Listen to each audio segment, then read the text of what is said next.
Assessore Francesco Montalbano, come prosegue questo Pizza Fest? Stasera è la serata dei ricchi e poveri, siamo davanti allo stand delle pizze per i celiaci. Sì, quest'anno abbiamo una novità importante che è la possibilità per i celiaci di assaggiare le pizze espresse fatte con farine speciali e imparsi a lievitazione naturale. Pizza Fest sta andando molto bene, oltre le migliori aspettative. Questa serata di sabato credo sarà anche questa una delle più belle perché avremo i ricchi e poveri che festeggiano i loro 50 anni di attività artistica. La giornata di apertura con Enzo Arbore è stato sicuramente il top, ma anche ieri sera con il Biancazzei il flusso di visitatori è stato notevole. Sto notando che già dalle prime ore della serata in effetti vi è un maggiore afflusso di persone, ma è molto più giustificabile perché è il sabato.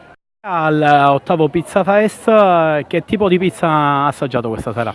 Allora, io essendo celiaca ho approfittato della possibilità che ci veniva offerta della pizza senza glutine. E a me è piaciuta tantissimo, buona, fragrante, gustosa, buonissima, molto molto buona, una fra le più buone che io abbia mai assaggiato, la consiglio. È una novità di quest'anno o l'ho trovata nell'altra edizione? Siamo all'ottava edizione, non penso che all'inizio c'era questo tipo di pizza. No, io sono celiaca da 6-7 anni, ma questa è la prima volta che mi viene offerto questo servizio e sono molto contenta. Almeno non rimaniamo digiuni, anche noi abbiamo la possibilità di cenare in compagnia di tutti gli altri. Quest'anno al Pizza Fest la birra artigianale, una birra davvero squisita, ne parliamo con uno dei responsabili della Bruno Brandi, una ditta artigianale. Salve, Bruno Ribadi, azienda siciliana che produce birra da un paio d'annetti ovviamente. Vuole essere promotrice del territorio siciliano grazie agli ingredienti che utilizza per produrre le proprie birre, quindi dal grano antico siciliano al biancolilla al mandarino di ciaculli, sommacco, peperosa, insomma un'infinità di spezie, aromi e erbe aromatiche del territorio siciliano in generale che caratterizzano un prodotto che siciliano non è come la birra. Buona parte delle nostre birre, come dicevo, sono locali, sono prodotte con qualcosa di locale per radicare nel territorio un prodotto che siciliano non è, e questa è una cosa che comunque sta colpendo tantissimo la clientela, che è bene o male una fascia variegata di gente, dagli adulti ai più giovani, ai ragazzi eccetera. Perché? Perché comunque la particolarità dei prodotti e gli ingredienti che utilizziamo nel nostro prodotto stimola la curiosità di scoprire qualche cosa che comunque non si sente da anni. Vedi le carrube per esempio, vedi il sommacco che veniva utilizzata per altre situazioni.